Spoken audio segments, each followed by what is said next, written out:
back.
RDC, can you hear me? Kevin, welcome. RDC, I don't know what happened the other night. And so what happened is something went wrong with the internet here at the house. And so it literally just quit. I've never had that happen before. I've never had the system just completely shut down. And RDC the other night, that's exactly what it did. And I still don't know why, but I did come back up, RDC, and talk for like another 30 minutes. So, hey, Jason, how are you?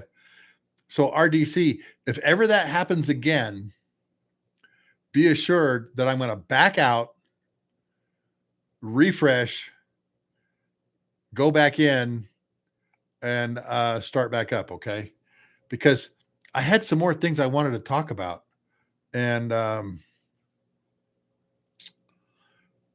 we just didn't have a chance to because, again, it just quit. Wayne, welcome, brother. How are you? Hey, Jason, I will send you the PayPal or Venmo link for the book, all right? But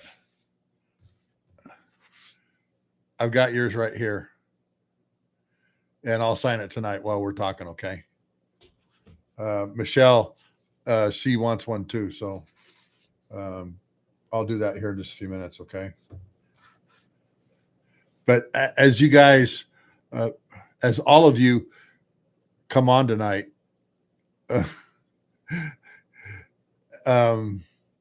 yeah, RDC, like I said, I had no idea what had happened, all right?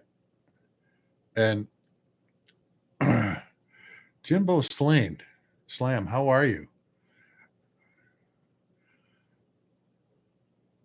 Well, Jimbo, I appreciate that. Thank you in the chat. Internet adores my shorts. You know, the two I put up last night aren't doing too well, and I thought about taking them back down. But you know what? People tell me don't take them down, okay? Because the one I did last night, Jimbo, as you probably saw, was the AGM 65 Maverick missile coming off of an A10. Now, you know, the gun is obviously one of the arsenal on the Hogs, but so is the Maverick missile. And I don't know how many of you in the first Gulf War, they had a triple launcher, 3 Mavericks on each side, which is just crazy, okay? 6 Maverick missiles on one A10. Man, you talk about punching somebody in the face. But of course, the problem with that is that was a really draggy, that configuration had a lot of drag. And fortunately, the A10s were stationed at near Al Jabail. I can't remember the name of the base, but it wasn't that far from Kuwait.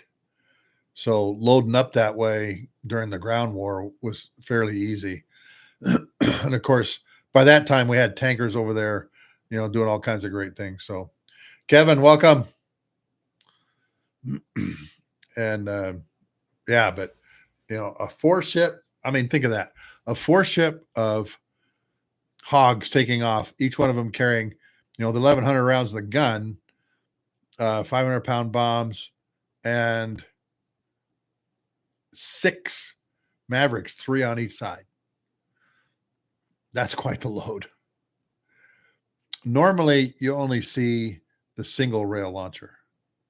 I'm going to talk a little bit about that tonight. I don't know if any of you saw, I can write a description. And in the description tonight, I was interviewed yesterday. Jimbo, have a good night at work, brother. Hey, Jimbo, let me know where you're at, just so I've got an idea of where your time zone is, please, before you leave. I was interviewed by the military podcast. Oh, Atlanta. Jimbo, I will be in Atlanta in September. I will be at the Military Influencers Conference for all 4 days. So, Jimbo, let's try and find each other, okay? And meet each other and talk, all right? Have a good night at work. Talk to you later. Anyway, during the interview, yeah, the F-16s, Wayne, did carry him in Desert Storm. Single rail launcher, okay? All right, talk to you soon, Jimbo. Have a good night. Well, during the interview, the subject of wild weasels came up. And in the chat, would all of you say, yay, I know what a wild weasel is, or Mark, can you explain that? Because that's kind of what I want to do tonight. My very first combat mission was supporting the wild weasel, the first wild weasel package into Baghdad, the opening night of Desert Storm. And I want to talk through that. Kincaid, welcome.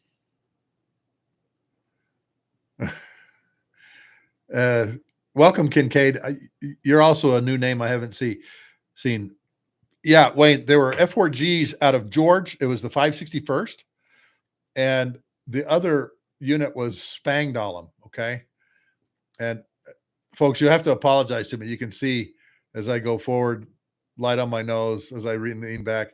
Sun's going down out the window out here, here to my left, which faces west. So I get some weird stuff, like, these spots here.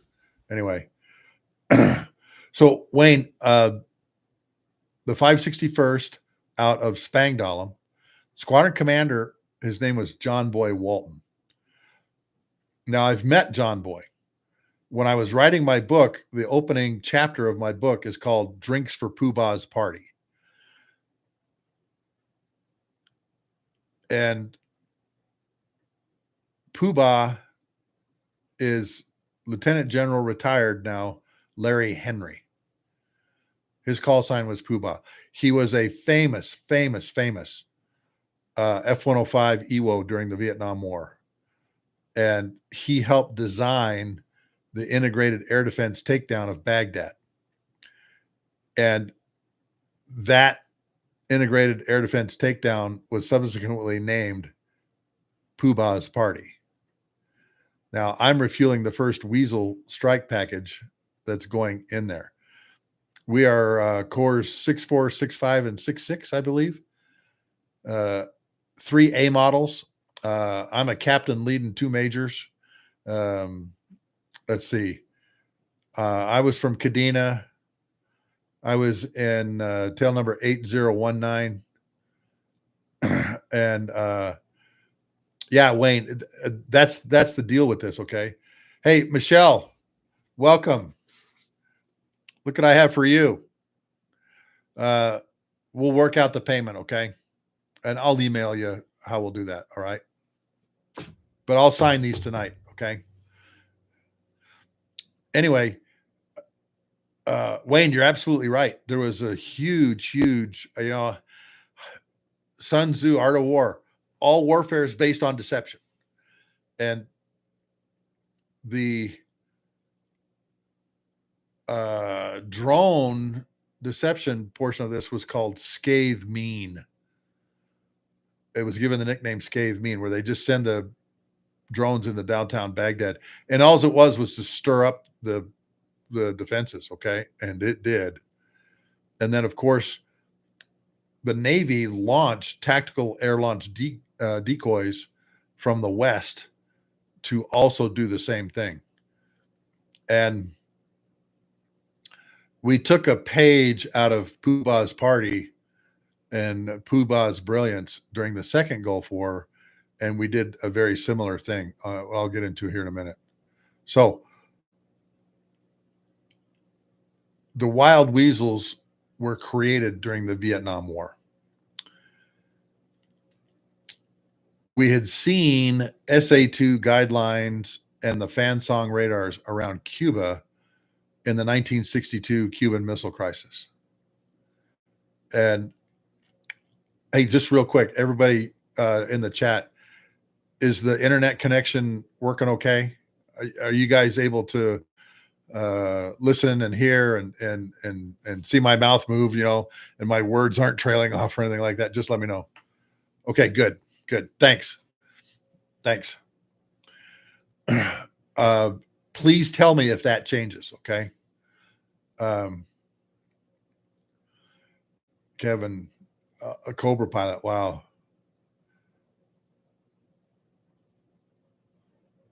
Oh, I've heard of the book Maverick, Kevin.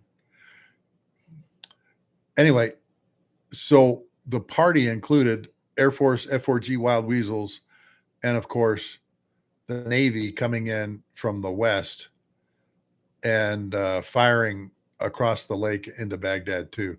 F-18 Hornets off of Saratoga. And I think some of the A-6 intruders were involved with the tactical air launch decoys, or TALDs launches too. Okay. So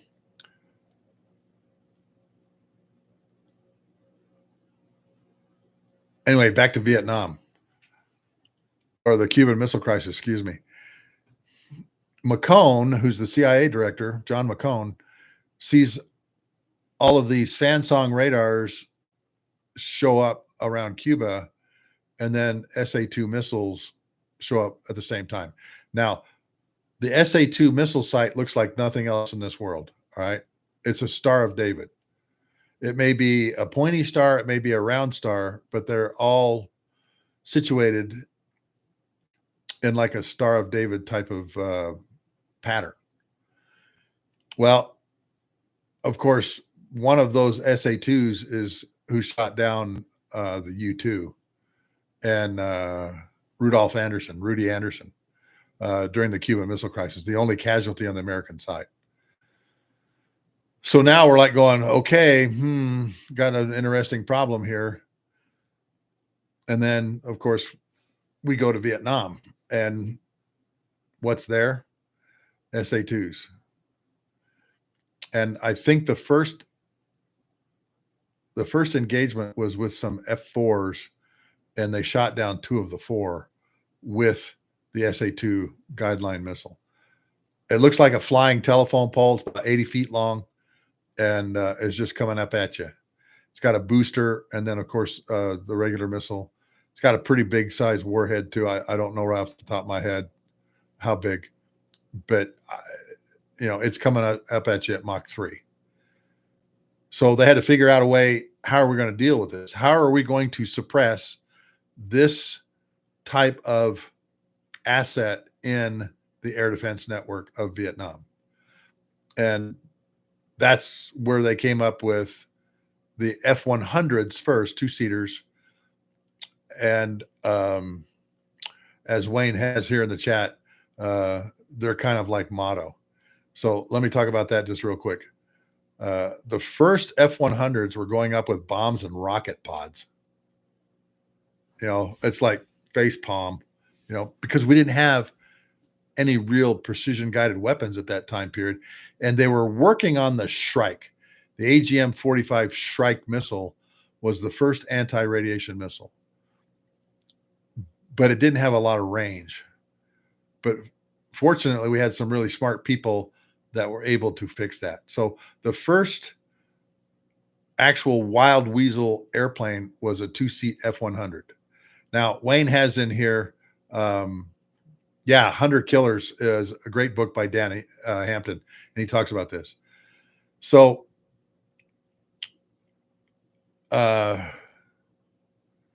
Jack Donovan is flying with a guy, I think his name is Bill Lamb.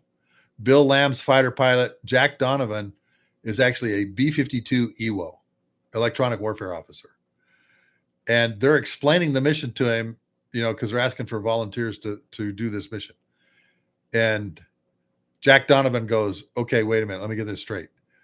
You want me to fly in an airplane with a crazy fighter pilot, go up to North Vietnam, have them lock on me, let them shoot at me with these missiles so that we can destroy the sites with our rocket pods and bombs?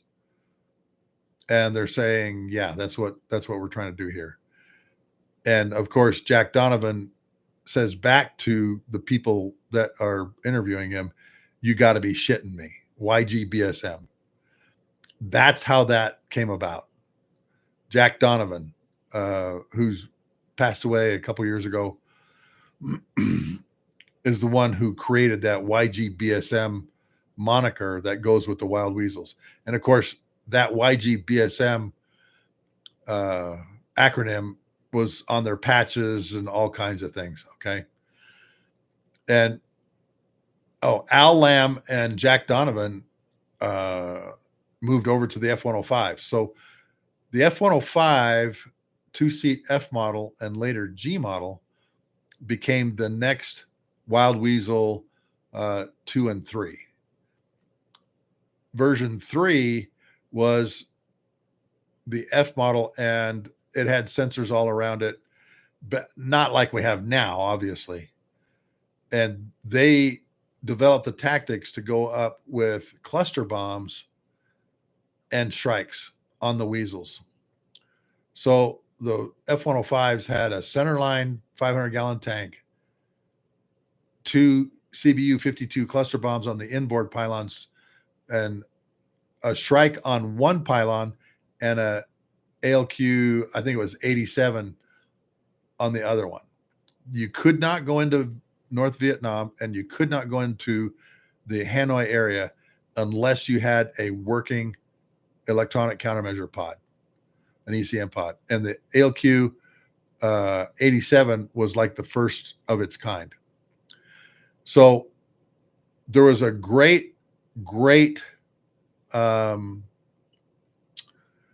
Wild Weasel tactician who's an F-105 driver, also a Medal of Honor winner.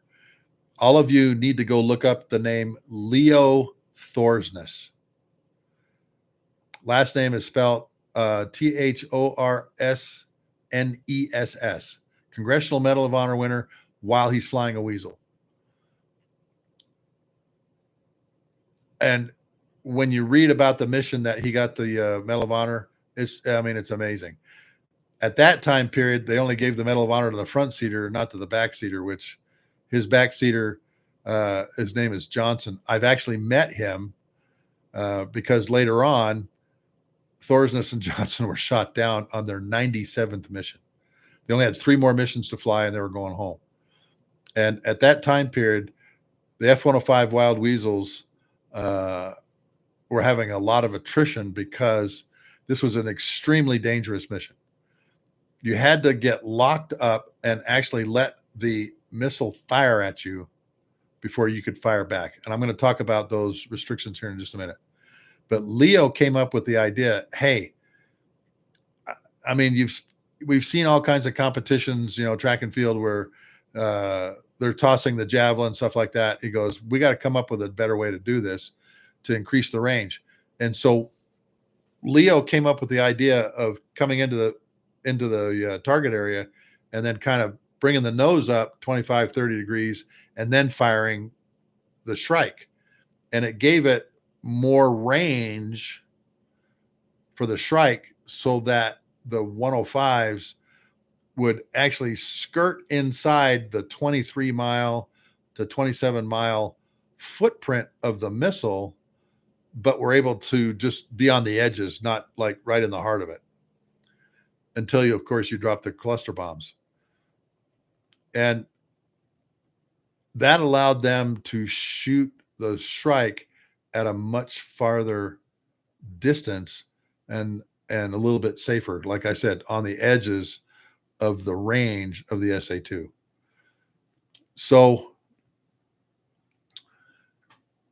one F-105 would go in, fire the Shrike, kill the radar, and how they knew the site was dead was the Shrike would hit the fan song radar, and it made this kind of white gray smoke when it did that. And if they saw the white gray smoke and they saw that the radar go off their radar homing and warning gear, they knew that it was successful. They knew that the Shrike was successful. Then they would come in and drop the cluster bombs, the CBU-52, and these are like the baseballs of death. And many of you have probably seen them. They got little teeth on them that cause them to spin. But this CBU can, it's called a Su-30 can, SU-30 Bravo Bravo can, has these baseballs of death in it, and it just spreads them all around. And a really good hit caused this great big ring of explosion around the site. And if you did it right, you know, all the launchers that were on the periphery, you know, got these little baseballs of death on top of them.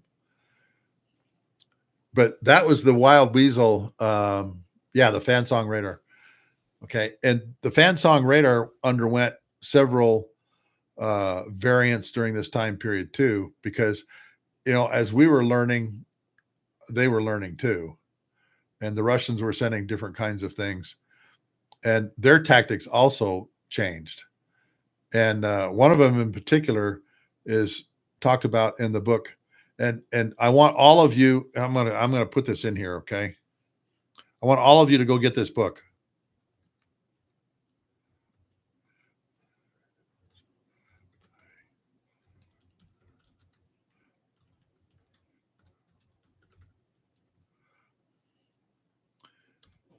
Okay. In the chat, I put this book. It's called Thud Ridge. It is one of the most riveting books and one of the best books written by a vice wing commander at Korat. And I mean, is just absolutely a classic book that all of you should have in your library. Okay. And then after the war, he rewrote it and actually came out as a second book, where the first book, he didn't want to mention names. The second book, it was well after the war and he could. And that book was called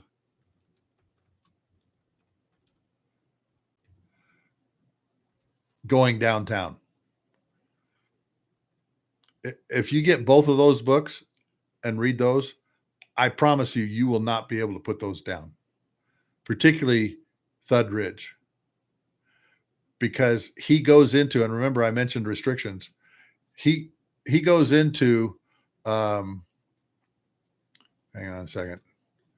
He goes into the restrictions that are put on the pilots by the McNamara SecDef, Robert McNamara.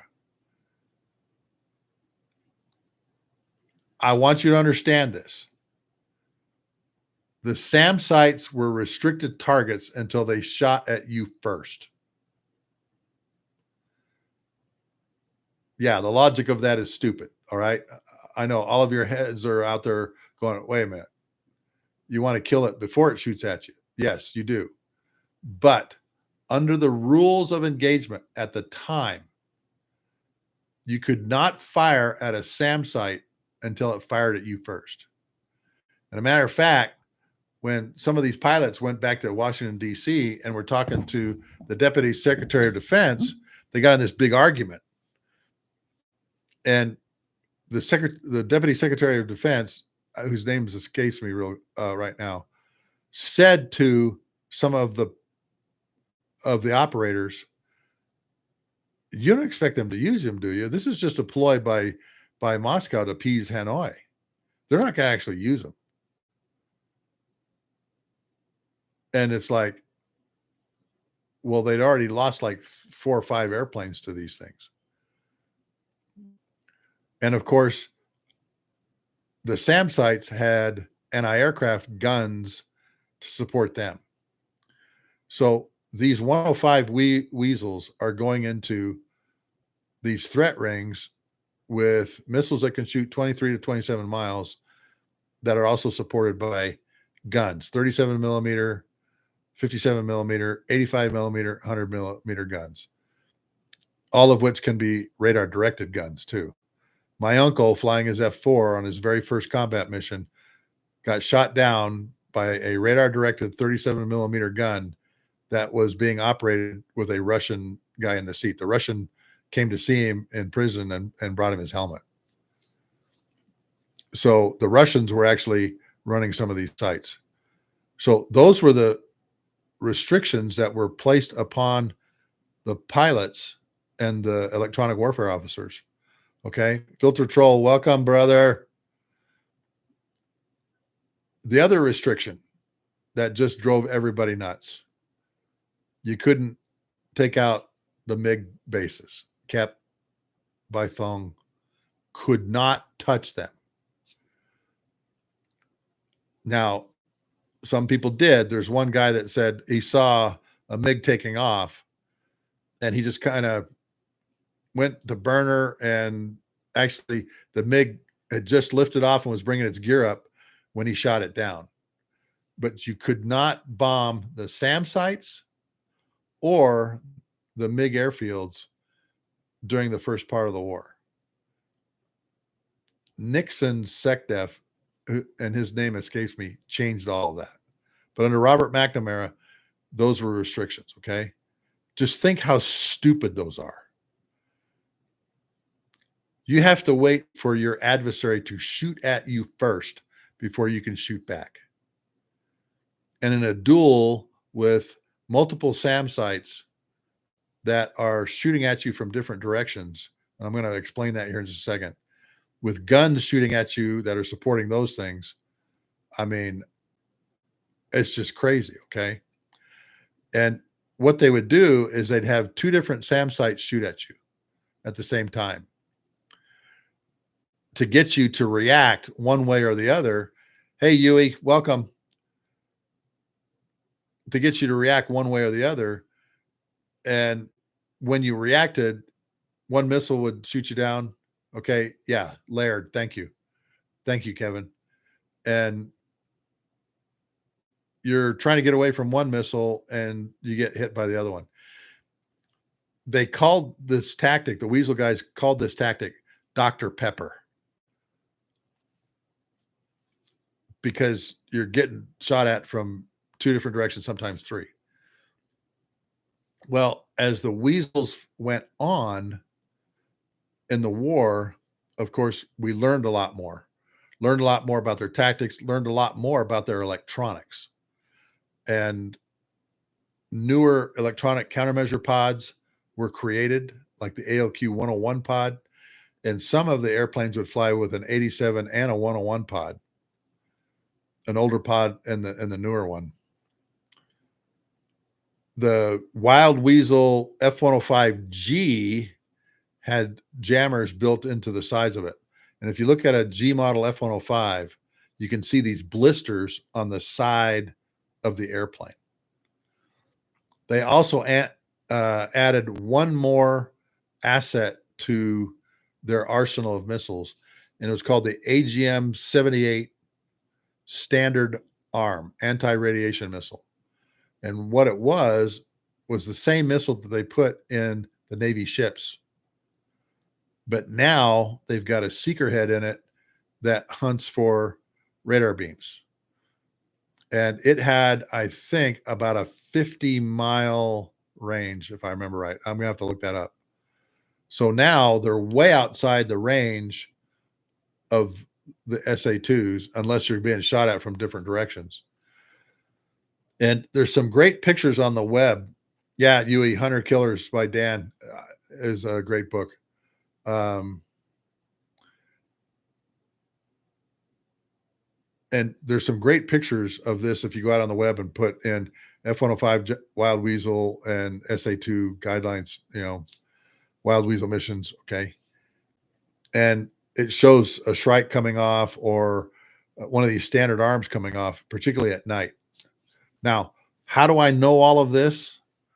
First of all, I've read Hampton's book. I've read also both of Jack Broughton's book. But when I was a senior at Brigham Young University in the political science department, I had to write a paper on some subject that dealt with politics. And what I did was I wrote a paper on the Wild Weasel mission and the political restrictions that were put on them by McNamara. What I got to do was, at that time period, the reserve unit at Hill Air Force Base was still flying F-105 Thunder Chiefs. It was the last unit to fly them, that reserve unit. So there was a lot of these Weasel guys in the unit. And there was a guy that I talked to. I spent, about 3 hours with him at his desk. And his name was Gringo Webster. And Gringo went through the whole thing with me and the phases of the air campaign and how that changed the configurations and the loadout of the F-105 FNG Wild Weasels.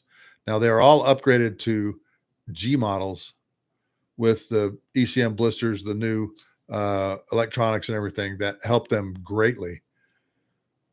But he was flying Wild Weasel missions during the run up to Linebacker 1 and then again during Linebacker 2. The intense Nixon bombings of North Vietnam. And he said literally every time he went out, they were shooting at something. There's even one guy, and I'm not sure who it is. I have to go look it up. F-105 Wild Weasel, the only thing he had left was his gun. And he was able to find the radar van under some camouflage tarp, and he literally just went in and put his pipper on it with his 20 millimeter gun, his Vulcan Gatling gun, and went brrr, and took it out. There's 2 Congressional Medal of Honor winners in the F-105 Wild Weasel community. I've mentioned one already, Leo Thorsness. The other one is a gentleman by the name of Merlin Deathlison. Death, D-E-T-H, Deathlison, and you can go look it up. And a matter of fact, Leo's and Merle's citations are on the web. You can go read them. I was in touch with his son because I was drawing and illustrating his airplane, like the tanker I have above me. And he was a Wild Weasel, the Wild Weasel lead on the very first strike on the steel mill at Tai Nguyen, and got the Medal of Honor for it. So toward the end of the Vietnam War, they made the Wild Weasel 4, which was F4Cs, with a lot of electronic sensing gear all around them, lumps and bumps, everything that fed into the system. And they would fly their mission with Shrikes. And the 67th Fighter Squadron, Tactical Fighter Squadron, which we had at Kadena when I was there, that they were in F-15s then. But the 67th Tactical Fighter Squadron was one of these F4C Wild Weasel squadrons. And they would work with the F-105s to go in and take out the SAM sites. Now, also later in the war, they did, as the book Dan Hampton created talks about, hunters and killers. And they would marry an F4 up with an F-105 Wild Weasel. The F4 had the missiles. The F-105 had the missiles. The F4 had cluster bombs. And so the 105 would go in, shoot the site, shoot the radar and the Shrike at the radar, and then the F4s would come in and kind of clean up. So there's some really cool pictures out there. A guy by the name of Don Logan put out a book, and it shows the Sharkmouth 17th Wild Weasel Squadron flying with like the Sharkmouth airplanes from I think Karat, all loaded with CBU 52, and they were also carrying, the F4s were also carrying an ALQ 87 pod and an ALQ 101 pod, 2 Sparrows in the back, no infrared missiles, just cluster bombs. And they were extremely effective. Well, after the Vietnam War, a lot of these guys said, we got to sit down and figure this out. We've got to sit down and figure out a better way to do this, both electronically, sensors wise, tactics, and of course, missiles. And that was the birth of probably the best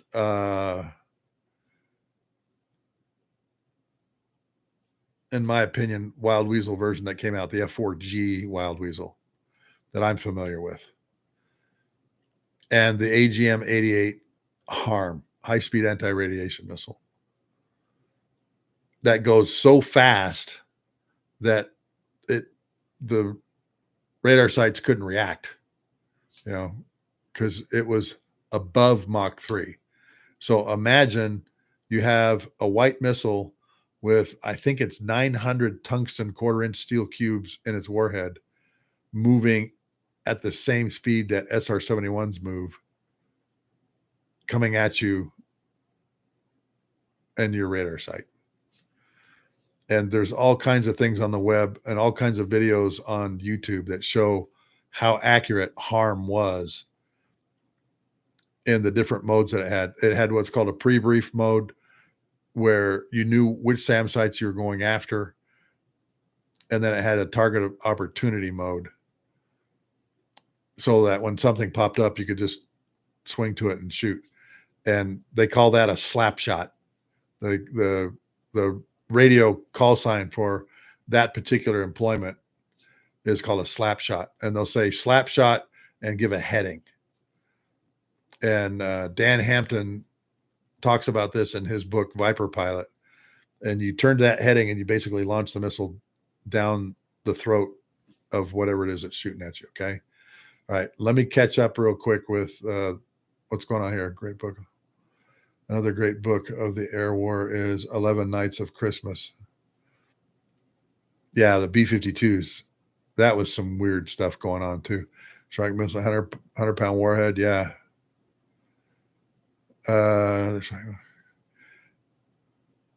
Huey, I didn't know they carry Willa Pete. Yeah, there's a lot of stories about the Udorn O Club and Roscoe, the dog. Filter Troll, you have a great question here. There was obviously a moratorium on cluster bombs.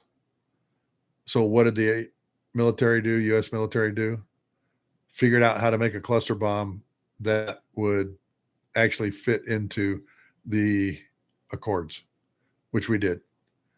Go look up sensor fused weapon and particularly watch how it spins up and goes after things. It's crazy. Okay. Yeah, Huey, you're absolutely right. The Standard Arm was a lot better, bigger warhead, had a better seeker in it, and had a lot better range. I mean, just incredible stuff. Okay.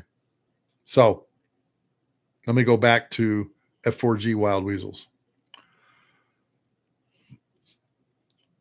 Now we have an airplane with the APR 48 system in it that is really the kind of Wild Weasel you want. The sensors in the airplane could pick up everything. It obviously worked with the rivet joint, the RC-135, and to an extent AWACS too, but mostly with the RC-135 to sense, where the radars were coming up. And it could send that information to the missile so that the missile knew, okay, I need to come off and go this way. The site's at 11 o'clock at X amount of miles. And the missile was that smart and is much, much smarter now. And I think some of you have probably seen the harm has been used by the Ukrainians on Russian radars and SAM sites, much to their detriment. Okay. So the F4G was really kind of the penultimate Wild Weasel model. Now they later went to F-16s as the F4 went out. The F-16CJ is the Wild Weasel version. And of course, all of you have probably seen there is a pod that goes on the left intake lip. And that is a pod that has some really super sensitive sensors in it. And of course, all of that is presented to the pilot on a display in his cockpit. They called it Weasel in a can for a long time. And a lot of people didn't know, hey, how's this going to work out with an F-16? And it's worked out just fine. It really has. But the F-16 wasn't built with all the sensors around it. Oh, that's the other thing. After I got to talk to Gringo Webster, the F4Gs were actually made at the Hill Depot. And I got to go over there and walk the line where they were making the F4G Wild Weasels. So what happened was, because of attrition, meaning crashes and some other things, they had to create more F4Gs. So when Tegu closed and their F4Es were coming out of the inventory, and when Osan closed and their F4Es were coming out of the inventory, they did what's called a non-destructive inspection on the wings and the fuselage and everything to find, okay, which ones are the best airframes. They sent them to Hill, and they were made into, I think it was 14 new F4G Wild Weasels from those airplanes. Now, 2 of those airplanes had MiG kills when they were F4Es in Vietnam. And so tail number 291 actually had a MiG-21 kill star on it, even though it was an F4G Wild Weasel, because it had been an F4E when it got the kill, and subsequently it was made into an F4G Wild Weasel. Okay. And actually, Wayne, there was one F4G lost. Okay. Not in combat. It was a non-combat loss, ran out of gas. There's actually some pictures of it, in the desert, and you can see the ejection seat poles on it too. I can't remember the tail number. So no reason to be sorry, brother. No reason to be sorry. That's why we're here, and that's why we share information. Anyway, when the F4E went through the line at Hill Air Force Base to get the F4G conversion, they called it getting a sex change. All right. Hopefully none of you are offended by that, but that's what they called it. They said the F4E is going through the line at Hill to get a sex change to an F4G Wild Weasel. And that's how they did it. So I got to walk the line and see all these things with an EWO who was one of the program managers for the upgrade to the airplane. And of course, there was a lot of secrecy involved, and I'm just a college student. And every once in a while I'd ask something and he'd go, I can't answer that, which was fine. But I wrote this paper on the political aspects of how the F4, or excuse me, how the Wild Weasel mission went during the Vietnam War, because the government put restrictions on the pilots and what that caused. Okay. And the paper did very well. I was quite surprised. It was, geez, it was about 58 pages long. I mean, I had a lot of notes and a lot of things in it, about, and a lot of references, obviously Jack Broughton's book, Thud Ridge Going Downtown, was a major portion, but there was other books too, written by other people on how frustrated they were because of the restrictions. Now, going into Desert Storm, PooBah didn't have any restrictions. And he went in there and in 3 nights basically wiped out the air defenses of Baghdad. Literally just took it out. All right. And I refueled the first Wild Weasel package, like I mentioned, into Baghdad. So John Boy Walton has now become a very good friend, and he helped me write the first chapter in the book after several phone calls with him and other people that were in his force ship that night. Another funny story about that.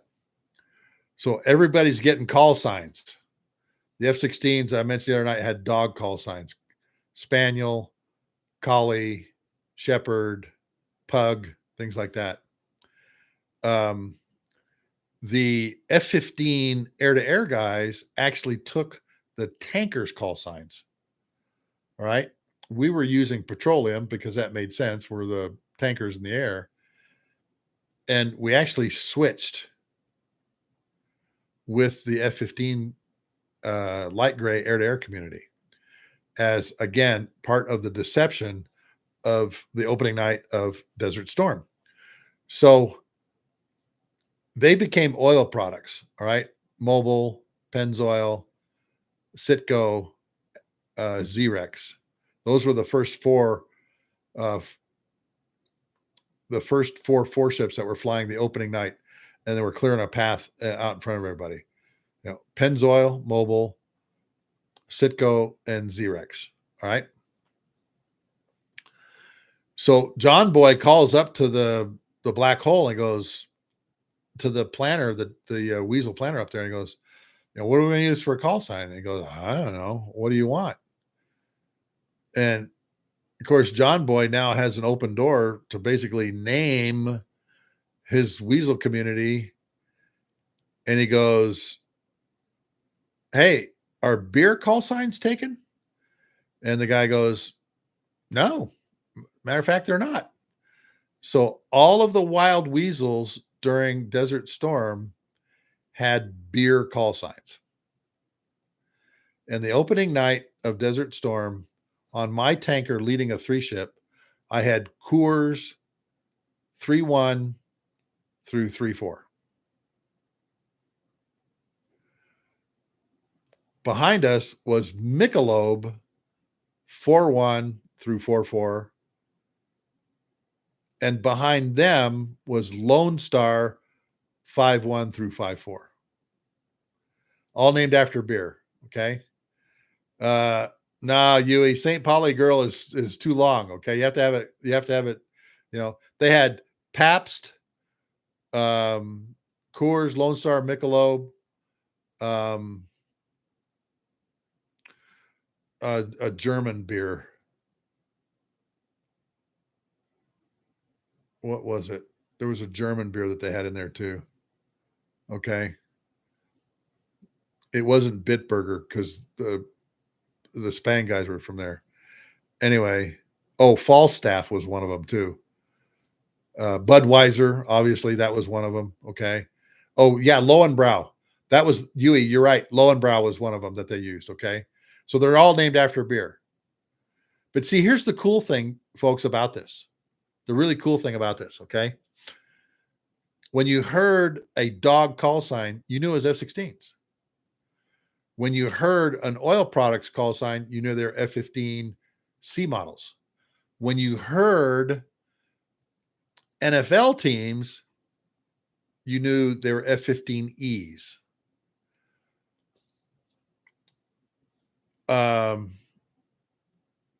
Oh, excuse me, not F-15Es were named after cars.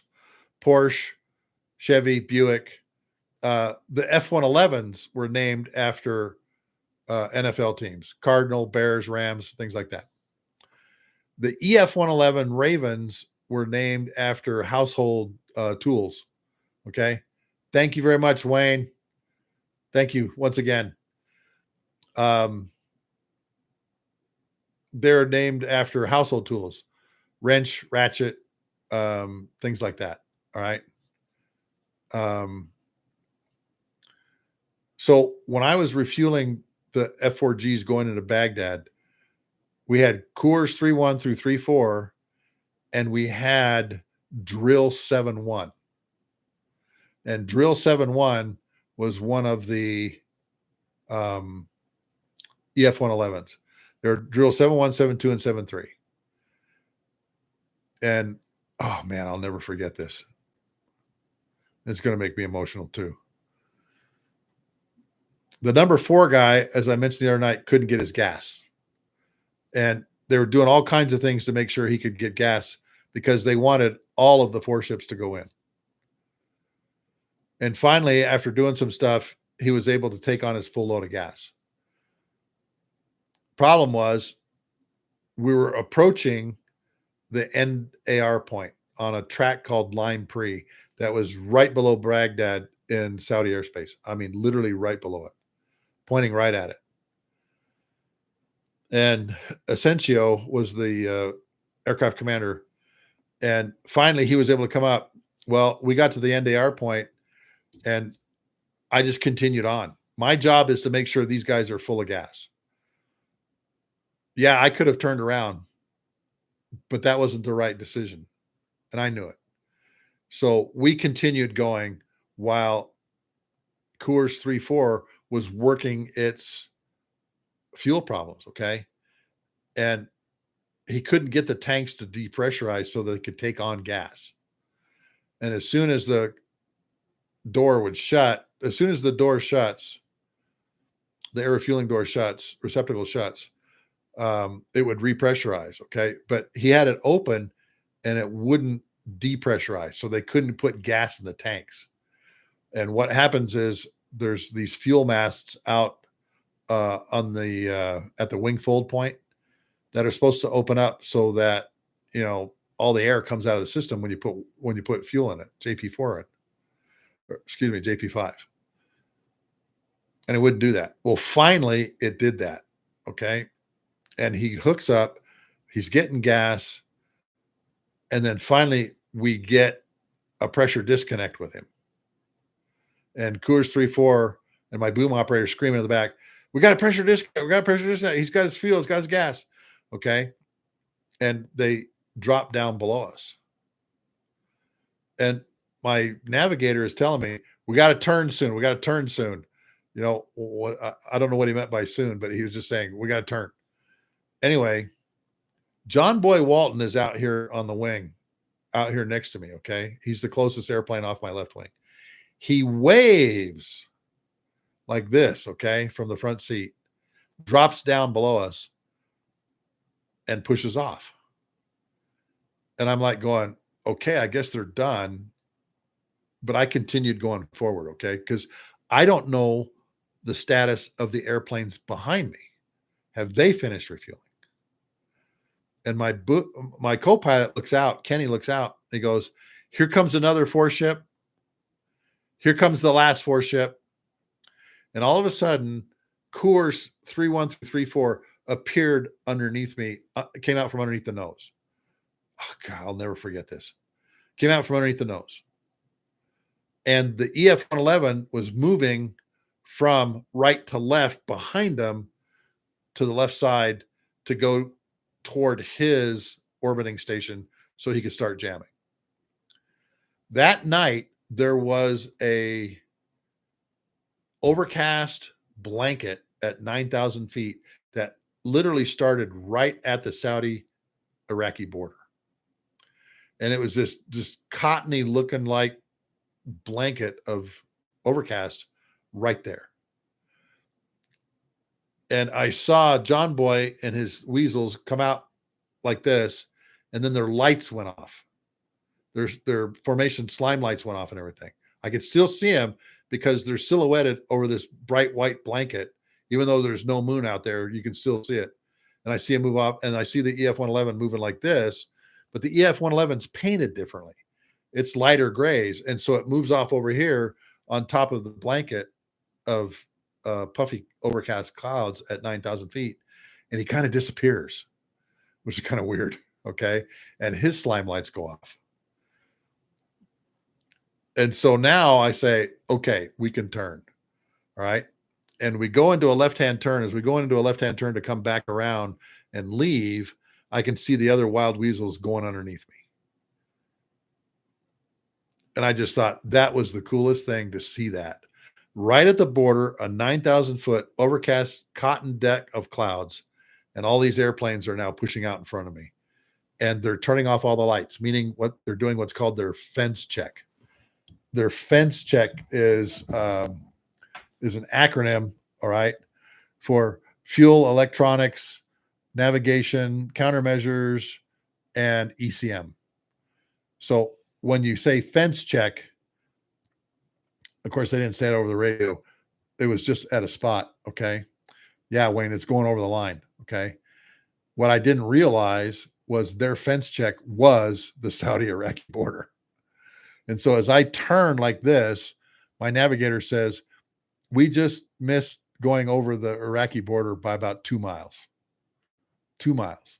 And when you're flying at 315 knots at 21 to 23,000 feet, 2 miles is nothing. Is nothing. Okay. We almost went into Iraq. So we turned like that, and Kevin's like sweating bullets going, oh man, we missed it by 2 miles. Well, that was cool watching that. Prior to us doing this mission, and I want all of you to understand, particularly when you're dealing in business, this is the only way to understand your customers, and that is face-to-face. Couldn't do it face-to-face, but we could do it on a secure phone. And believe it or not, John Boy Walton found us. He says, hey, I'm calling from Sheikh Isa. I need to find the crew that is flying and leading that tanker 3 ship that's refueling us. They said, oh yeah, that'd be Captain Marcus Serra and his crew. He says, can you make sure they're at a phone tomorrow at this time? Yep, we can do that. Okay. Fighter Patrol, if we went into their airspace, I don't know. And I'll talk about that here in just a second. So we'd spent about an hour to an hour and a half twice. Let's see, the first time was an hour and a half. The second time was about 40 minutes with John Boy on the phone. And John Boy was telling us all of his fuel requirements, all of his timing requirements, at what place, at what location. And he told us that at this imaginary line, okay, that the long range acquisition radars could see us coming, that he had to go over that imaginary electronic line. He couldn't accept 5 seconds early or 10 seconds late. And he said, when we get to the NDR, all of us have got to be full. All of us got to be full. Okay. And we said, we got it. We got it. And of course, my navigator was smart enough to go, what ground speed are you using? Strategic Air Command uses a different timing airspeed. Okay. And fighters always use ground speed, 8 miles a minute. That's always a rule of thumb, 8 miles a minute. Okay. Whatever 8 miles a minute is from 21 to 23,000 feet, he said, maintain that. Ended up being about 317 knots. We normally refuel fighters at 315 knots. It was about 317 and a half. Well, we went over that, what's called the high early warning ground control intercept line, where Saddam's radars can now see us coming from the top of their screens about 3 seconds early, which is absolutely fabulous because my nav was so good. His degree was in mathematics. Okay, what can I say? As soon as we went over that line, Task Force Normandy, the helicopter unit that was going to blow away a particular radar site, started firing. And as soon as they started firing,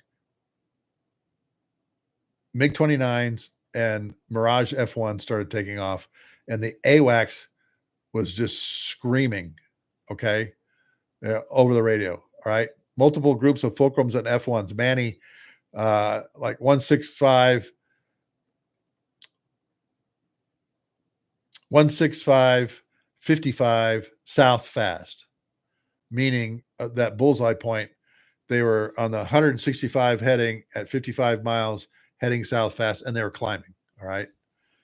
And that's when all of the air-to-air F-15s checked on the radio, pushed across, and that was one of the greatest radio calls because these MiGs are coming right at us, and they're reacting.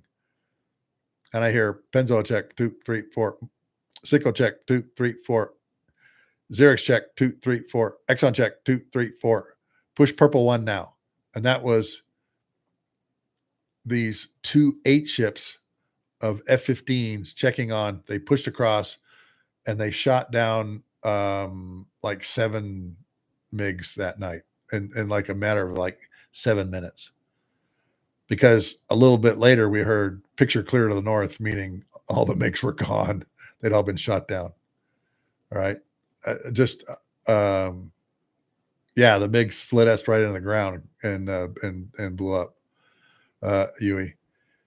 So that was my first combat mission involving wild weasels. Now, the Navy has a different term for this. They call it Iron Hand. And they went through the same development problems. Started with A4 Skyhawks carrying, again, a Mark 20 Rockeye cluster bomb and strike missiles, sometimes 4 strike missiles, and 500-pound regular bombs. But they also evolved. And the A6B Intruder was their like wild weasel type airplane. And it had all kinds of lumps of bumps on it. It was carrying Shrikes. It was carrying Standard Arm. And they would use that, the A6 kind of as their Iron Hand airplane. Okay. Yeah. Flight of the Intruder did a great job of that. Yeah. Go watch Flight of the Intruder and that has some great footage about how they did that. Okay. Iron Hand. And what was that? Cole said, Iron Hand's my thing, Wayne. Iron Hand's my thing. Well, during Desert Storm, part of PooBah's party, it was A7s and F-18s, F-18 Legacy Hornets. Last hurrah for the A7s, 2 squadrons on the John F. Kennedy. But man, those guys have long legs. The A7 has really long legs and was perfect for doing that kind of mission. And I actually got to talk to a McGee Tyson KC-135 guardsman that was there at Jeddah with me during Desert Storm, who had been an A7 pilot and had been part of the Iron Hand mission going into Libya for El Dorado Canyon. And he was able to kind of explain to us, hey, here's how they do this. Here's how we do this, and the Air Force wants to roll back the IADs over a period of days. Okay. We call it sequential SEAD, suppression of enemy air defenses. Okay. The Navy wants to do it on the target area all at once. They call it concurrent SEAD, suppression of enemy air defenses. Now, later on, I flew missions out of Incirlik, Turkey, where we had what was called EDS, emergency defense suppression. And during one deployment, the Rocketeers from the 4th Fighter Wing at Seymour Johnson were the emergency defense suppression guys. And they had a really, really cool way of doing it. The lead aircraft carried what was called an AGM-130. It's a big 2,000-pound bomb. It has the Maverick imaging infrared seeker on it with some wings and a Sparrow rocket body on the bottom of it. And so when they release this thing, it drops. The Sparrow missile rocket body cooks off and basically just rocket propels the bomb out in front of you. And then there's a pod on the bottom of the plane. It's a data link pod where the Weasel can actually drive the bomb. And there was some pretty spectacular hits with this. Remember, it's a 2,000-pound bomb. It's a Mark 84 2,000-pound bomb. But you can toss this thing way out there. And the wingmen were carrying 4, 6, 7 GBU-12 500-pound bombs. And during one mission, one day, we actually cleaned one of the Strike Eagle wingmen off of all 7 of his later guided bombs because guns were firing, and he put this thing on there. We didn't want to launch the AGM-130, nicknamed the Whale. We didn't want to use the Whale because it's so expensive when a laser guided bomb will do it. And I have, back a while ago, 2 videos that show an AGM-130 coming into the door of the radar control van of an SA-6 site in Kosovo. And then it flipped around because as the bomb's coming down, it saw the radar, the straight flush radar.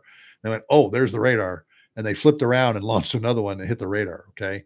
If you go back in my shorts, you'll see this thing. Okay. It's pretty wild.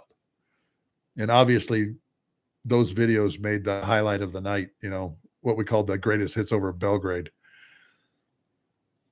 And there was one other one where they launched one of these AGM-130s at a barracks, and one of the guys came out on the balcony and fired a heat-seeking shoulder-fired missile at it, and you can see the missile come up and go and go right by you. It was the funniest thing, you know. The guys called it, the guys and gals in the Lake and Heath F-15E squadron called it the why die all tensed up video because the bomb actually hit on the balcony below the guy that fired the missile. So anyway, yeah, Huey, 14,000 pounds of explosive. Yeah, 7 500-pound bombs. Okay.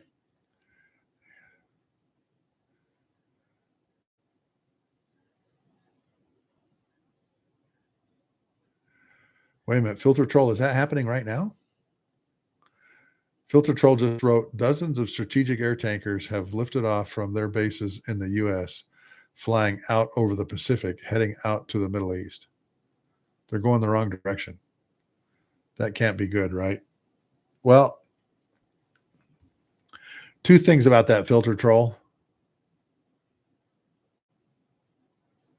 No, 100%. Okay. 2 things about that. Remember, the tankers will always position first. Going west to the Middle East, that's the long way around. So maybe there's something else happening in the Pacific. I don't know. I haven't looked at any news today at all.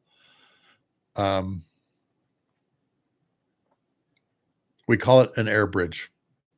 And I've mentioned to you, and I've told you guys before, guys and gals before, that we'll place tankers all along a route as a bridge that fighters, bombers can go to and, you know, suck down gas at each point to make it over to some particular place.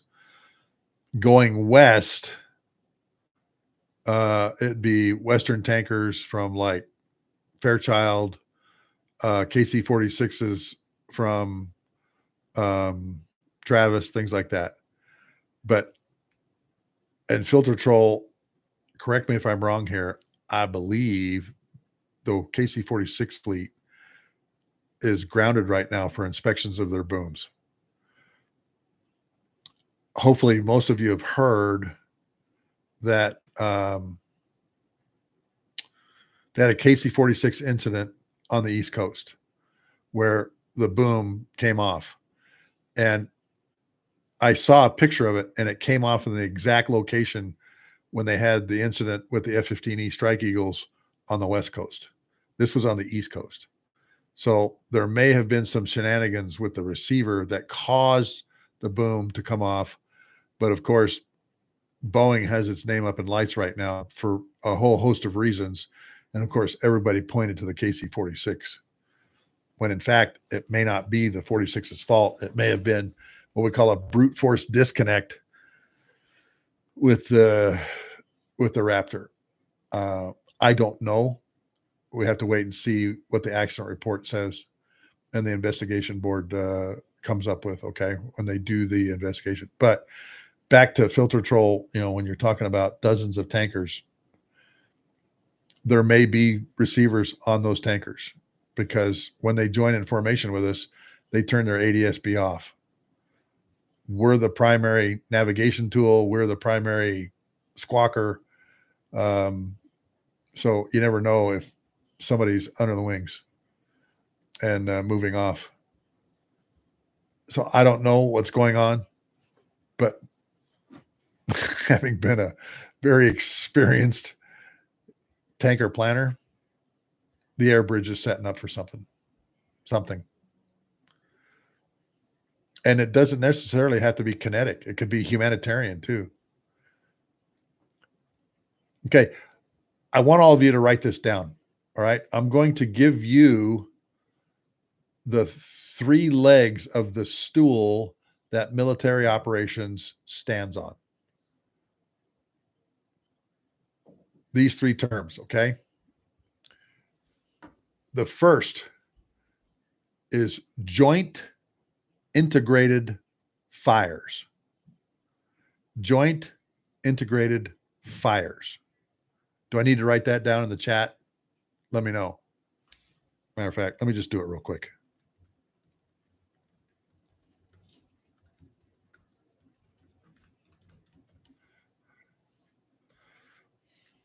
That's the first leg of the stool. What that means is you have B-2s, F-35s, Super Hornets, Tomahawk land attack missiles, all of these different types of weapons that can be employed by those airplanes across the board. It also includes special forces on the ground, all those kinds of things. Joint integrated fires. We will always do this jointly now. Tomahawk land attack missiles can go places that we don't have the assets for. So during the second Gulf War, we didn't have enough F-117s. We had tons of Tomahawk land attack missiles. Matter of fact, I think the first night we fired 309 in the first 12 hours. 309 Tomahawk land attack missiles were fired in the first 12 hours. All right. That's what I mean by joint integrated fires. Everybody has assets that we can use to attack some enemy. And you always do it jointly. Joint integrated fires. Okay, the next one is, one of these days I got to learn how to type.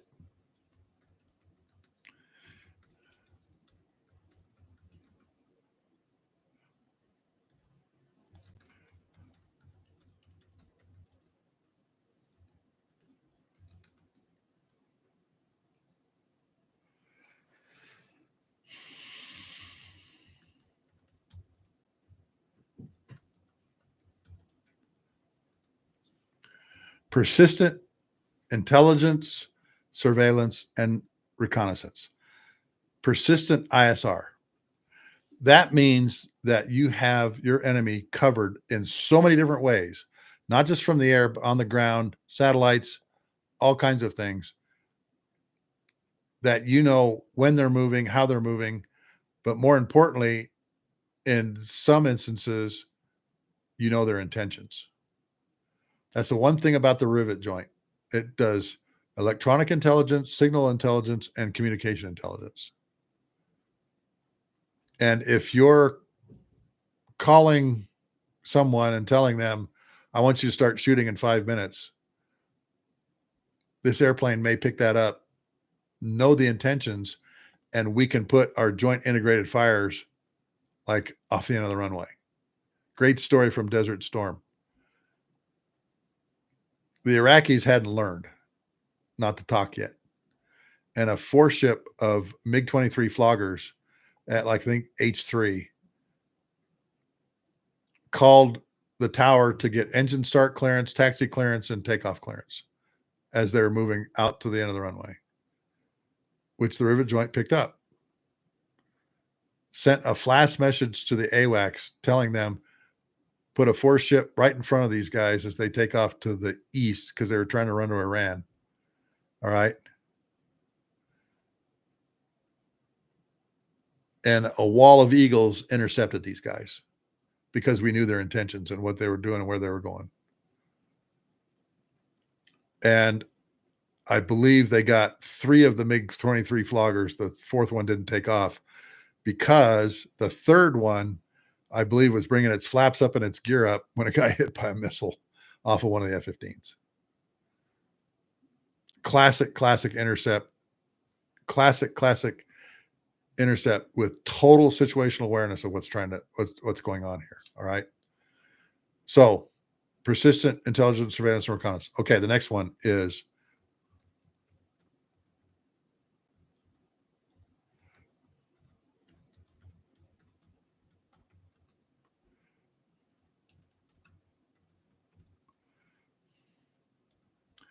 continuous humanitarian operations. This is what I mean by that. Yui, have a good night. Catch up later. Every Tuesday and Thursday now we're doing this, okay? So God bless you too, brother. Have a great night, Yui. And thanks for joining us tonight. Continuous humanitarian operations. During the war in Afghanistan, all of you have probably read that we were dropping daily humanitarian daily rations, 2,600 calories in basically an MRE bag, a yellow MRE bag. We had a Muslim chaplain help us, help the food people create those humanitarian daily rations because we knew it was going to be a hard winter in the winter of 2001, 2002. And so we airdropped food to the Afghanis. And how this would work is they'd find a place where they could drop and make it into a drop zone. Special forces would secure it, and then a C-17 or 3 would come over the top. And the Air Mobility Warfare Center at Fort Dix, New Jersey, had created these cardboard boxes that would roll out of the back of the C-17, had these little parachutes on them. And once they got into the wind stream behind the C-17, they'd break apart so that all of the humanitarian daily rations, and there were bags about like this big, okay, would drop out of that box, that cardboard box, and then just drop to the ground. All right. And they were doing this at originally from 28,000 feet. So you can imagine these ration bags are moving at a pretty good clip. Okay. But they all landed in this drop zone that the special forces guys were protecting. And then the special forces guys would leave and the Afghanis would come out there and scoop all these things up. One of the special forces guys sent us a great picture. I swear to you, when you look at this gal, she's got this bedspread on her back and she must have 50 of these things in there. I mean, it's huge. And she is not a big woman. And she looks like she is 200 years old. And she's got this big blanket on her back filled with these humanitarian daily rations and these yellow packets. Okay. What we learned later was kind of funny.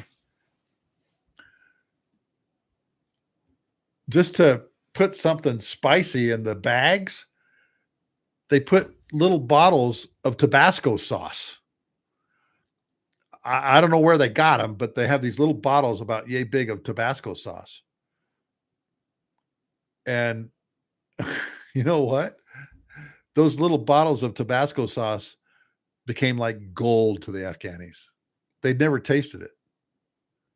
They didn't know what it was. They'd open they open the bottle and probably going, what is this? And shaking it out and everything. They didn't know what it was, but they loved it. And so sometimes they'd go into homes, the ground guys and the special forces guys would go into homes, and they'd have like a basket filled with these little bottles. They loved it, and they were bartering with them. It's crazy. We had no idea. But continuous humanitarian operations is the third leg. Okay, so joint integrated fires, persistent intelligence, surveillance, and reconnaissance, continuous humanitarian operations. That's the three-legged stool that all the military stuff kind of stands on. All right. I want you to remember that, because we often don't just go blow things up. We often are, and more often than not, doing something humanitarian wise where we're loading up, believe it or not, I loaded a C5 full of 4x4s and sheet plastic visqueen and sent it to the Philippines. The C5 was literally loaded to the gills with 4x4 lumber and sheet plastic. You know what it's for? Buildings, homes. The FEMA guys went over there after one of these typhoons, just wiped the place out. And apparently FEMA has these plans that take those 4x4s cut a certain way, and it's made into like a 10 by 10 waterproof house. And they make the frame, and then they staple the visqueen, the sheet plastic, all the way around it. Isn't that crazy? I was wondering, what in the world is this for? And that's what it was for. So, yeah, Sriracha. Happy Joe. You guys are thinking this over too much.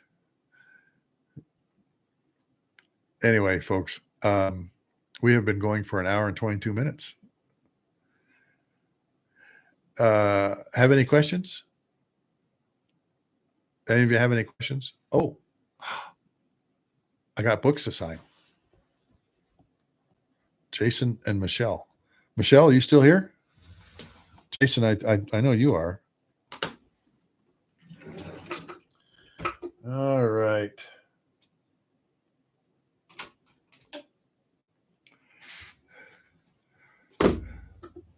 Ladies first.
You there, Michelle?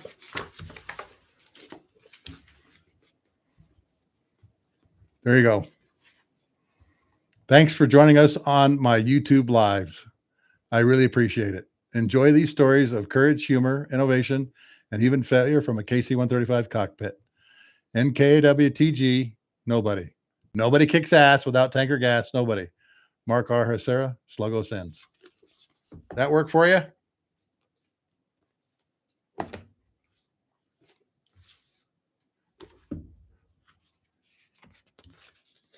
All right, Jason, you're next. I'm not going to commentate on what I'm writing because the other night my brain got stuck while I was doing it.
Okay, Jason, here you go.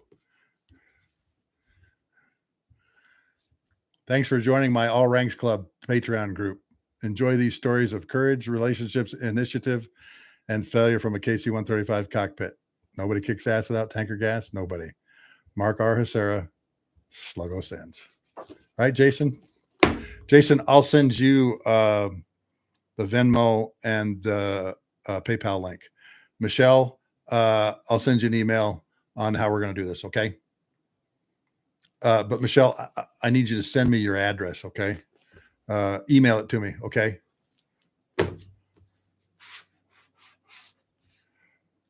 The Supreme Eater, welcome. You are a new person to join us on my live. Hello, Colonel. Stories of tankers called into enemy airspace to respond to U.S. fighter emergency calls for fuel. How many stories, Supreme Eater, do you want to hear?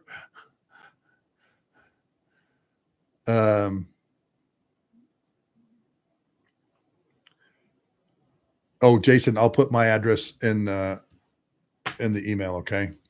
Okay. Supreme Eater, just one really quick that I was involved with. All right.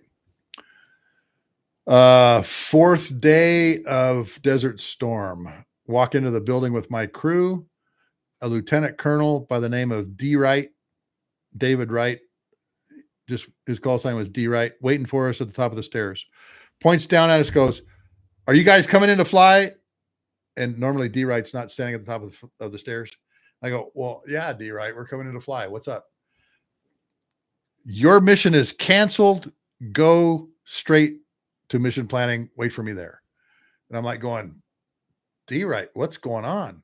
So I got time to explain to you. I got to find one more crew. I said, "Okay."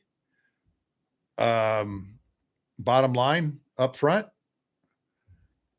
an F-16 package of 32 F-16s took off and did not get pre-strike refueled. And you guys are the answer to the promise given by the black hole that tankers will be waiting for them when they come off target. And I went, that's ballsy. They took off, no pre-strike refueling. Where's their target? South Baghdad, Sluggo. I can't talk to you now. See ya. And off he goes. And so we go into mission planning. There's another crew there, a crew from Beale, a crew from Wordsmith, us, and then the fourth crew is a Kansas Guard crew flying an E model. The first three of us are in A model water wagons, and he's in an E model, so he has better performance. And I'm not going to go into that, what that effect had on us, but he had a more powerful jet, basically. One of the great things about Jeddah and the people that were there, it was being run by a guard unit. Many of them that had been fighter pilots in a previous life are now all flying for the airline. A lot of the airlines have what they call standard operating procedures, SOPs. One of our SOPs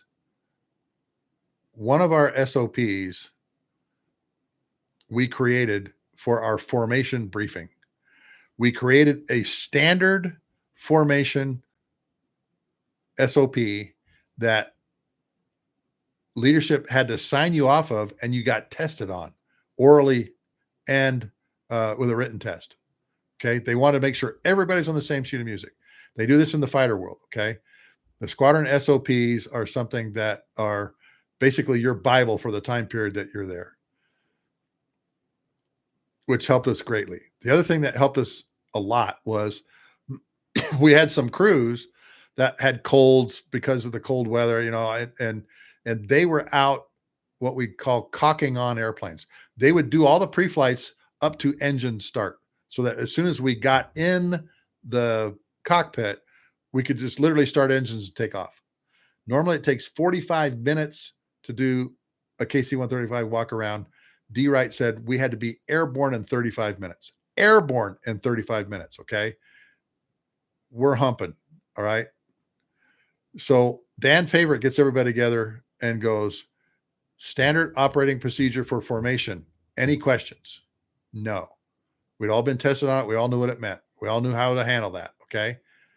Now, it's different crews, you know, they'll fly it different ways, but we had a set of rules that said, here's how we're going to operate here, so that when you brief this, you just go, Jeddah, standard operating procedures for formation. Questions? None, because everybody was tested on it. He went through threats. He went through other things, and we literally had to walk to the airplane. We had to go get on the bus, get on the airplanes, and go within 5 to 7 minutes, because it would take us about 10 minutes to get engine start, and then for all of us to taxi out to the end of the runway and take off. Fortunately, all of this had been pre-coordinated, got out to the jets. Jets were all cocked on, got in there, started engines, taxied, and took off. And as soon as we got airborne, Dan Favorite called the AWACS and said, hey, you know, we're tuna flight so-and-so. We're looking for pug, collie, shepherd, and spaniel, the guys that are getting pre-strike refueled. And the AWACS said to us, no, we didn't do MITOs. We didn't do MITOs, Wayne. We just didn't want to deal with that. Okay. We used 12-second spacing behind each other in the A models anyway. And we just went with that. Okay. It looked like a MITO, but it wasn't a MITO. Does that make sense? Okay. Yeah. A lot of trust in the crews, Michelle. You're absolutely right. Anyway, they say that they're just about to hit the target. Okay. Their target, oddly enough, was an oil, petroleum, and lubricant place. Right. Here they are low on gas, and they're bombing a place that has gas. We get airborne and we're heading out to Lime Pre. We turn north, and the AWACS tells us, Choctaw tells us, go as far north as you dare go. And we're like, what does that mean? What does that mean? And D. Wright told us we may have to go into Iraqi airspace on day 4. So sure enough, we get to the NDR point, and AWACS says, keep going. And I asked the questions, okay, do we have any beer around us? In other words, the Weasels. Do we have the beer call sign Weasels around us? Yes. They're joining on you now. Call sign Falstaff. Roger, got that. Okay. Any air threats? No. Nothing right now. Okay. Because the F-16s are going to be so low on gas, they're not going to be able to help us and defend us. They're carrying sidewinders and gun. You know, at that time, they didn't have AMRAAM on the airplanes. So that was it. And they're not going to have gas to defend us anyway. We keep going north. Falstaff is with us. We're giving them gas. And we get contacted by the lead in Spaniel. And he says, I'll call your turn. And then they start pulling for gas. And it's terrible. Okay. The gas numbers are terrible. All right. The lead F-16 guy calls the turn, and we turn right in front of him. And they join us as 8 ships of F-16s. And it's raining F-16s because they were all at 42,000 feet using max conserve in order to be able to maintain their gas. And the captain that comes to my boom with the least amount of gas has 800 pounds in his tanks. His gauge is reading 800 pounds. The F-16 burns 125 pounds a minute. He's got about 6 to 7 minutes of flying time. So, of course, we tell him, come straight to the boom. Come straight to the boom. All right. And they literally just fall on us from, above us. I had my camera with me. My co-pilot had his video camera, and it has all this on video. It's incredible. And Mr. 800 pounds comes to the boom and he goes, boom, we got one chance to do this, and I'm going to have to go over the side. You don't ever say eject on the radio. You say, I'm going over the side. Everybody knows what that means. And Rick says, just come straight to the boom. I'm gonna plug you as soon as you get to the boom. And sure enough, he comes like this and under from above us and goes boom right to the contact position. Rick reaches out, sticks him, gives him 1,000 pounds. So now he's got 1,800 pounds. He's got a little more life. We cycle everybody through, give them all 1,000 pounds. We cycle everybody back through to give them their go home gas. And everybody makes it. And they come up above us and they're heading out. And Spaniel lead mission commander goes, we can't thank you guys enough for doing this. AWACS calls us right after he says that and says, turn 270 now. And we're like, what threat's out there? What's coming? Why are we turning to the west? What's behind us? And finally, Dan asks Choctaw, what's going on? Why are we heading out here? You're going to help with the rescue of the F-14 crew that got shot down last night. It's the Saratoga. They were called the Sluggers at that time, BF-103. And Boots Jones and his backseater had gotten hit by an SA-2 on a combat air patrol mission and were shot down. The Rio does not make it out, but they find Boots Jones, and there's this whole thing going on with him. Well, the Weasels are still covering us. They refuel at 315 knots. The A-10s refuel at 210 knots. See a problem here? So we go into this big wagon wheel over the top of the rescue, and we're refueling the A-10s and the Weasels, the F-4Gs, just so that everybody can kind of stay together. Finally, we hear Boots Jones is up. Boots Jones has been rescued. He's on Moccasin 06 and MH 53 Pavelo helicopter. He's on his way out. Rio gets captured. A-10s come up, get gas, and thank us profusely, and they go home. The F-4Gs said, hey, we got another mission. Thanks for the gas. We're heading up to Baghdad. Okay, fine. And then the radios go quiet. Choctaw says, you're cleared to RTB. And there's nothing going on in the radios.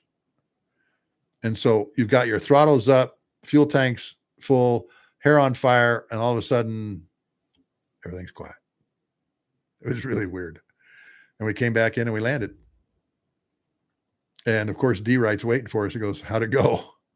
Well, everybody's at home. And sure enough, the colonel, the wing commander from the 32 ship, calls over to us, says, man, we were sucking wind. He goes, yeah, I know. I heard one guy had 800 pounds. He goes, yeah, young guy in our group. but we're all home. We did our mission. That was one flight. Mr. Eater, Supreme Eater. Yeah, insane. Exactly. Fumes. Yeah. All right, gentlemen. And one lady. Michelle, thanks. Mark, welcome to the virtual bar night for the Lessons of the Cockpit show. Thank you. I enjoyed it. All right. Couple of things. My email address, if you want one of the books.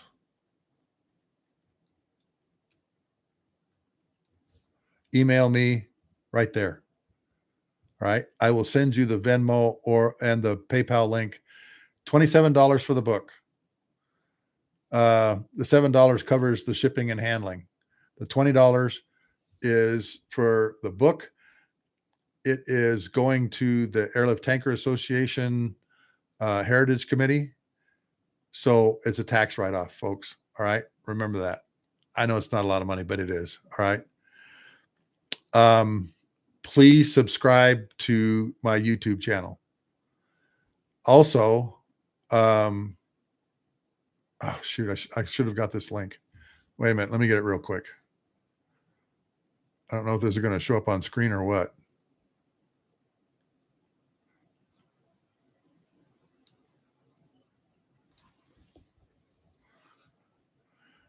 Do y'all see that?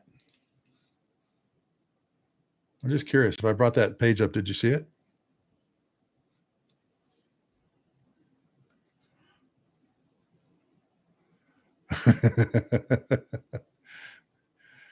That is the link to my Patreon and become a member. Okay.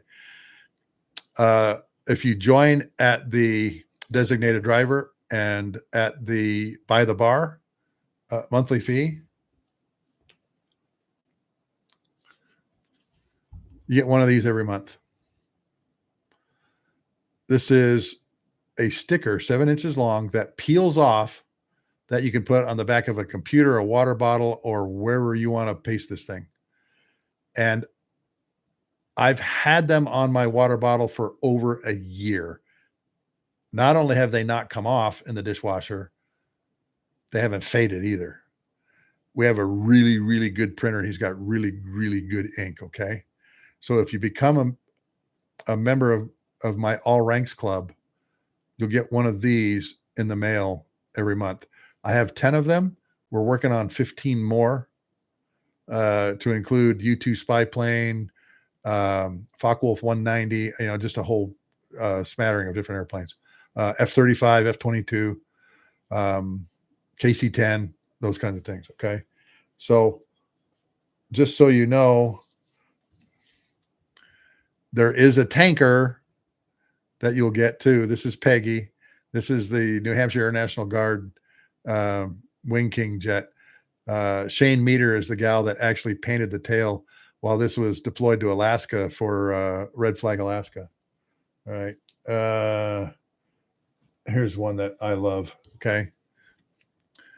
This F-15E Strike Eagle was involved in the shoot down of drones and cruise missiles back on the night of the 13th and 14th of April of last year, when 300 plus drones, cruise missiles, and ballistic missiles were coming at Israel.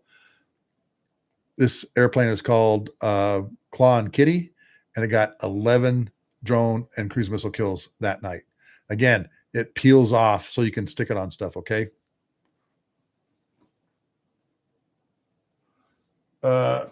And my all-time favorite World War II airplane, the P-51. And that's probably my all-time favorite name for a plane. Ain't misbehaving. Again, folks, these all peel off. You get one every month if you join Patreon at the designated driver or the by the bar. Folks, thanks for being with me tonight. Hope you enjoyed the stories about wild weasels and me refueling them. And we will be up again next Tuesday night, 7 o'clock, for another virtual bar night. Thursday next week, probably not a virtual bar night that night. Okay. But here's why. I'm leaving the next day for Oshkosh. I'll be there all week. So we're going to do virtual bar night the 21st through the 27th from Oshkosh. And I'll be able to kind of walk around and show you some of the airplanes and maybe even talk to some pretty cool people. I'm in a booth with the Gail Halverson Candy Bomber Foundation, and the former Air Mobility Command Commander, 4-star General Mike Minahan, will be sitting next to me. I will also be on the Berlin Airlift Historical Foundation C-54 Skymaster, which is the airplane Gail flew. It is coming, and it is doing candy drops. Not from the air. FAA wouldn't let them, but they're doing it from the cockpit. So virtual bar nights the week of the 21st through the 27th are going to be pretty fascinating. All right. So next Tuesday we'll be here. Next Thursday we won't, because I'll be packing to get ready to go. But the following week, Tuesday and Thursday night, we'll do virtual bar night from Oshkosh, Wisconsin. Does that sound good? Thanks, folks. Thanks for joining. I almost went 2 hours again, and appreciate all of you. Jason, Michelle, your books are right here, and I'll email you how to pay for them. Okay, the links. Filter Troll, yes, I send stickers monthly. You'll get a new sticker, one sticker every month. Okay, and again, Filter Troll, we're working on 15 more. So I have your address, and I'll stick one in the mail for you here pretty soon, since you are now one of my Patreon members. Which one would you like? Filter Troll? I'm just curious. Tomcat. Oh, you said Tomcat the last time, didn't you? You wanted the Tomcat, right? I've got KC-46. I've got the Black Viper, the Aggressor Viper,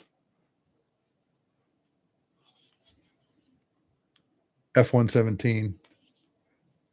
Oh, those of you that don't want to join my Patreon channel but want the stickers, email me at sluggo357@gmail.com, which I put in here.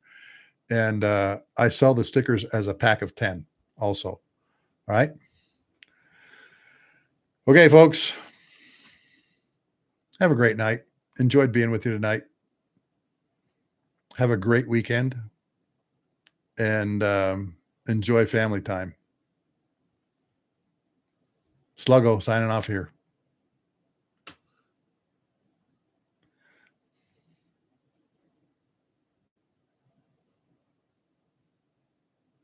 Okay, Filter Troll, Black Viper is it.